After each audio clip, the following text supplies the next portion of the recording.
Hey everybody, David Huckins here, Social Equity in Missouri Cannabis. I had a great time this past Friday at the Kansas City NORML 10-year anniversary party where I was a guest speaker, among others. I did record the event. Some reason only a few of the speaking events turned out to be usable. So enjoy what I do have and stay tuned for more.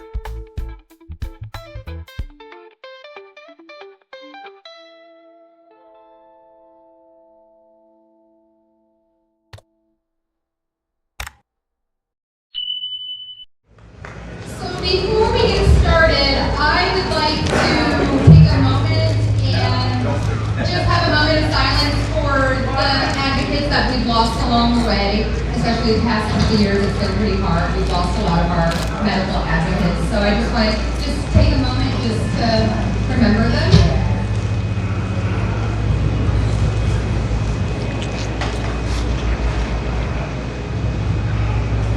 Thank you so much.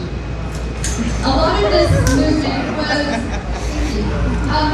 was really brought forth by the advocates and the patients.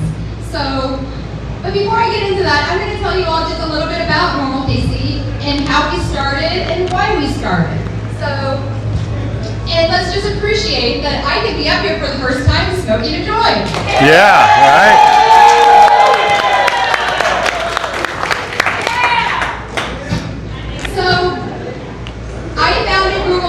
Back in 2015. I realized that we didn't have anything really going on in Kansas City for reform efforts. So, I threw a meeting and met some amazing like-minded people. And what we first of all decided that we wanted to do, we wanted to hit the ground running and we wanted to decriminalize marijuana in Kansas City. Yeah. So that is exactly what we did. It was not easy, there was definitely hurdles, but we are a very tenacious organization, and we kept fighting, and we kept pushing, and everybody told us that we wouldn't do it, we weren't capable of doing it, but you know what, we did it, and we did it with about 30 volunteers, and about a $700 budget. We did it, and Kansas City came out, and they supported that, and they supported it with 75% of the vote, which is incredible.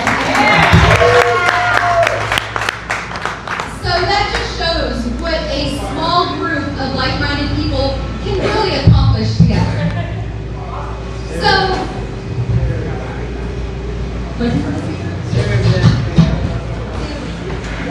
okay, I'm sorry. So the next thing we did, we really ignited that fire, that light in Missouri. So then we worked with New Approach Missouri and we got medical marijuana legalized in Missouri, which is the way to legalize adult use I told marijuana. Seaman, he's like, he's the honorary helper of whatever's needed. Right. I'm a member of whatever I'm doing. I'm the boss. But we are also more than advocacy too. We also are involved in the community. We like to host a yearly toy drive. All sorts of different organizations. It started with Children's Mercy Hospital, we added synergy services, and it just keeps growing each year. So we are really proud of that. We've also done legislative work. We worked so hard on writing language for parental protections in Missouri. And luckily, we were able to get that included in the language for Section 2 of Article 14 when we legalized adult use marijuana. So what are we up to now? So now, everything's legalized. It's all good, right? We don't have anything to do. Yep. Nope.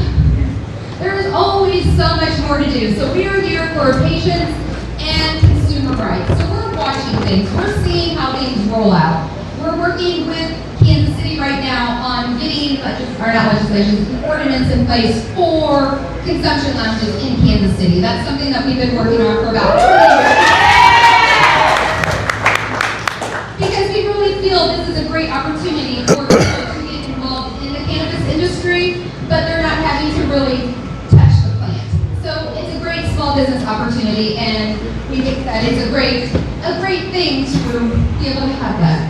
So I have had people inquire about there's a new bill for intoxicating hemp, and it's looking to repeal what we did with Article 14 of the Constitution. So we do have a statement that's kind of prepared for that I would like to share. So Missourians have already voted for real cannabis reform, and we will remain committed to protecting Article 14 of the Missouri Constitution. We will stand against any efforts to roll back the will of the people or hand cannabis regulation over to the General Assembly.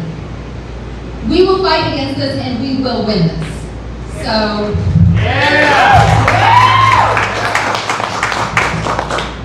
So also I would like to mention that our new executive director, Molly, where are you, Molly? You're behind me! So I'm really excited that she is taking over this organization. She has the dedication, the education, and the passion to really do this, and also a thirst for more knowledge. If she does not have answers, she will find those answers. And she is really here to embrace the community and just have everybody just join together. So I'm really excited to see where Molly is going to move this organization, because I know it's going to be amazing. And I am your biggest fan, and I'm here to cheer you on. All right, and really quick, I would like to introduce our board. We have Molly, our fearless leader. Yay! We have George, deputy director. We have Happy, our communications. We have Paul, our treasurer.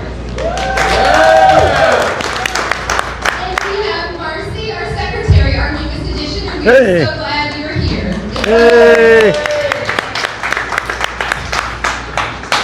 And before I turn this microphone over, I would like to just give a shameless plug to Happy. You have been my rock, and I would not have been able to accomplish all of this without you pushing me forward. So thank you so much, and I love you. And I know that you're not here today, but I would also like to thank, so if you know them, you can tell them, but Jessica, Julita, Jen, and Paula, you guys were so amazing and such a huge part of this organization. And you all were truly the heart of the organization. And I can never thank you all enough. So, miss you all.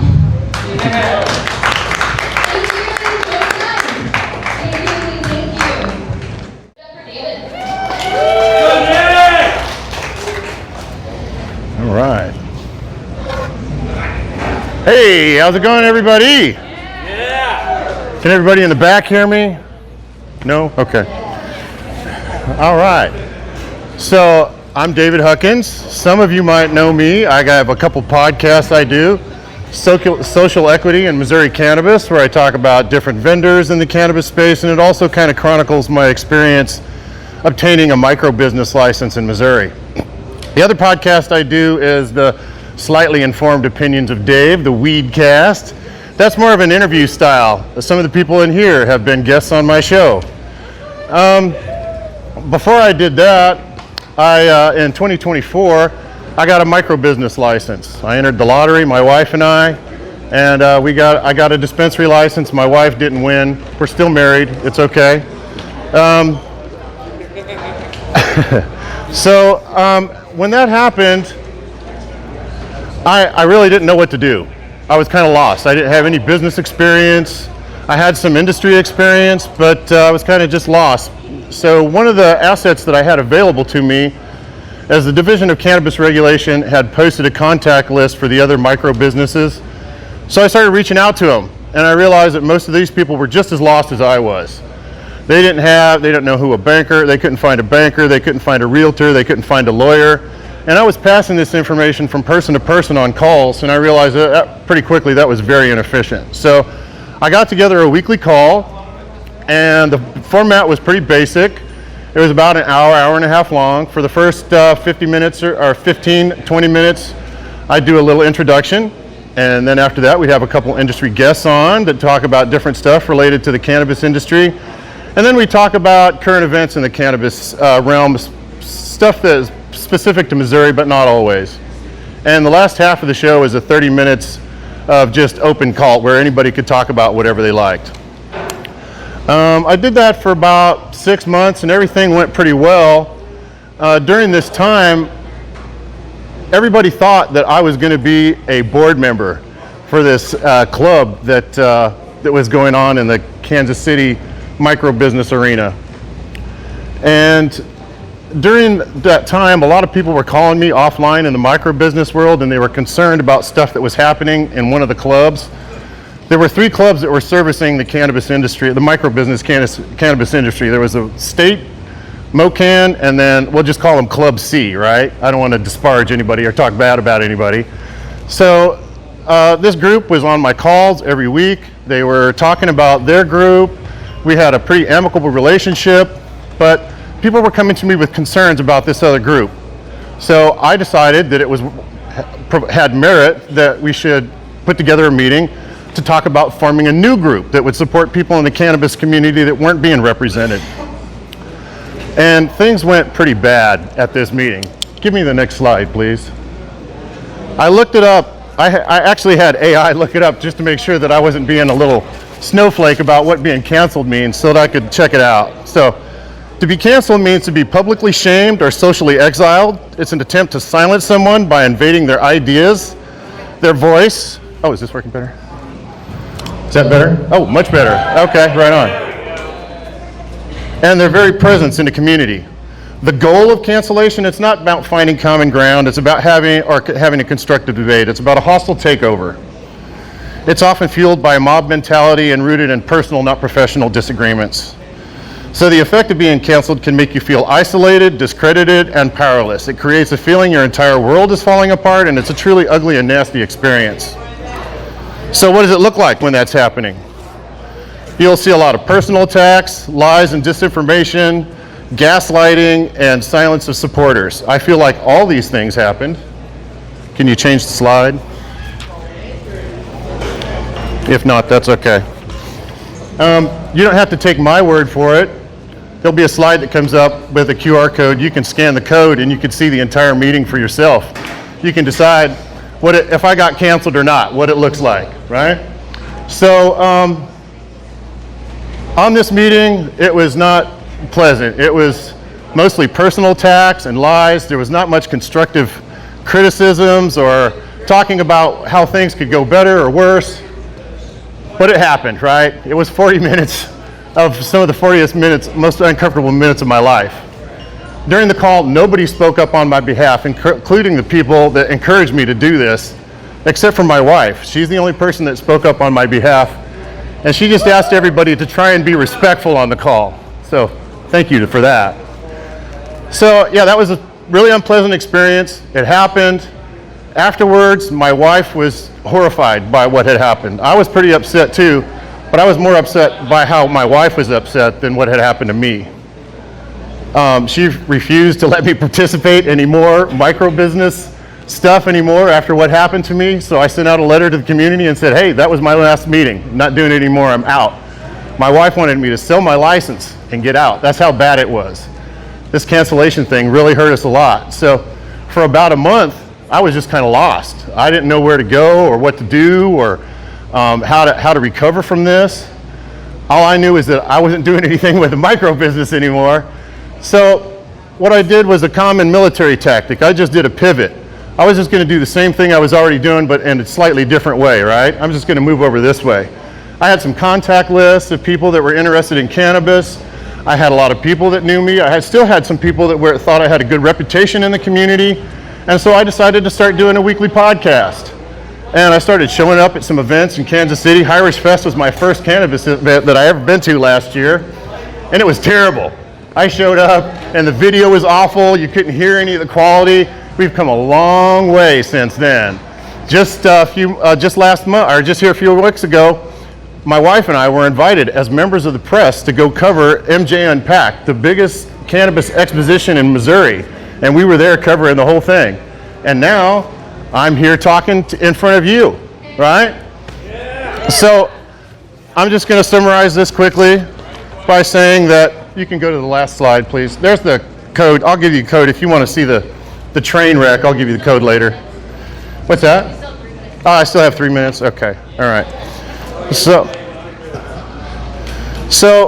what do you do when you get canceled? Something like this happens to you. Well, don't stop doing what you're doing. Keep going. Believe in yourself, right? Do that. And haters are a measure of success. Believe that. Your haters will make more noise about what you're doing than you can do. Don't get mad at your haters. Let them hate, right? Hate on. And don't apologize unless you did something wrong. Don't apologize. And the last thing I want to mention is what you should do. Maybe you should lean into it a little bit. I put the QR code up here so everybody can see that fiasco. Another thing I'm hoping to do is on December 18th, when this whole thing happened, I'm planning on throwing a cancellation party and inviting everybody that was there to show up, right? So this is not a story that ends in defeat. It's a story about resilience, and I'm telling it on my podcast every week. Like and subscribe. Subscribe to my channel to hear more positive and informative stories about the cannabis space, especially in Missouri and the Kansas City area. Thanks so much for everybody for your attention.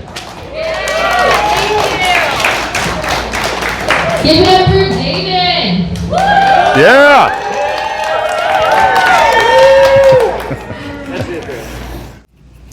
All right, next we have Sarah. She's going to talk about CaliSober and her plant medicine and inclusion in recovery.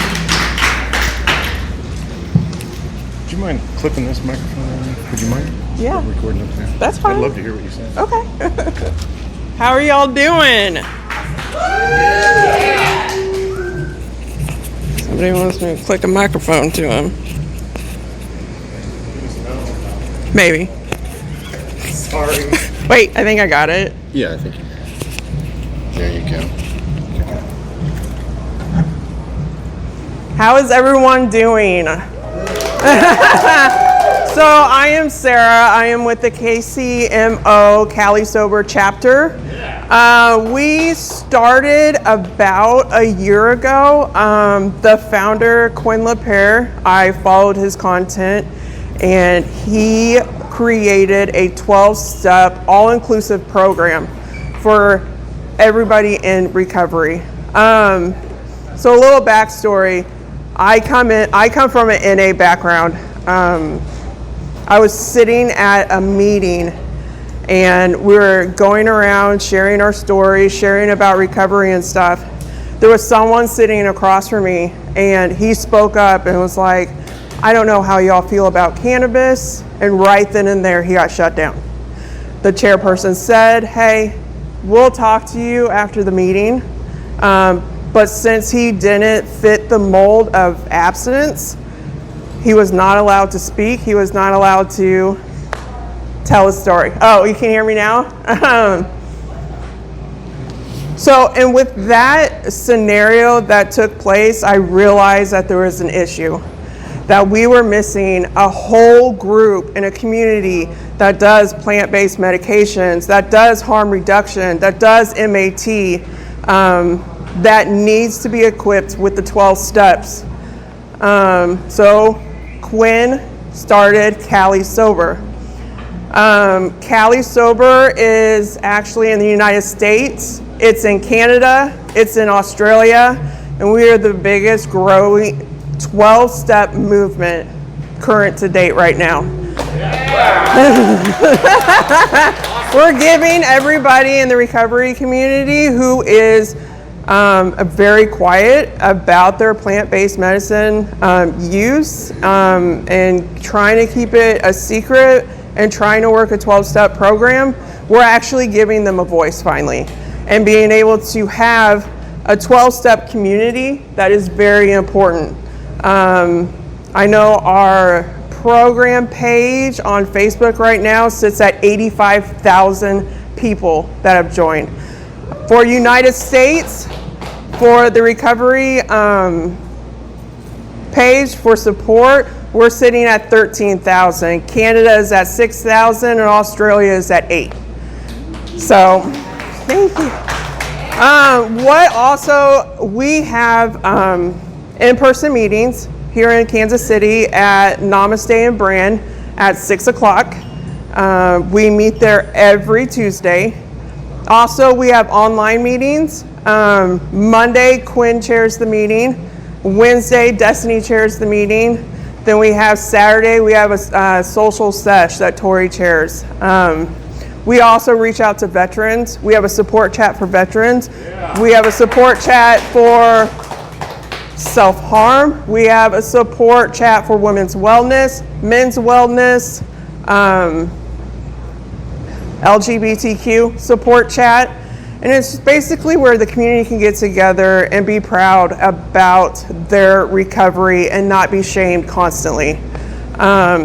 Another thing that we are partnering with Cross Country, a 501c3, and we are going to be opening a CaliSober house to help people in recovery who use plant-based medicine.